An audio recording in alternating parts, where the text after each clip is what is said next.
Alex Eala returns to action as Canadian Open begins.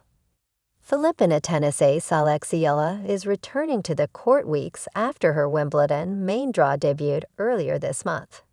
Eala will compete in the Canadian Open, also known as the National Bank Open, where she will face Czech Republic's Marketa Vondrousova on Sunday past midnight, Philippine time, to open her campaign.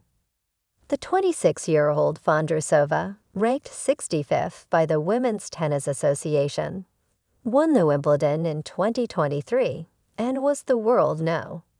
6 back in September 2023. Eala, meanwhile, slipped to no. 69 in the recent rankings.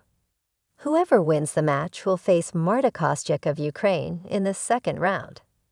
Eala fell to Kostyuk in their previous face-off in the Italian Open. Thanks for watching my video. Please subscribe to my YouTube channel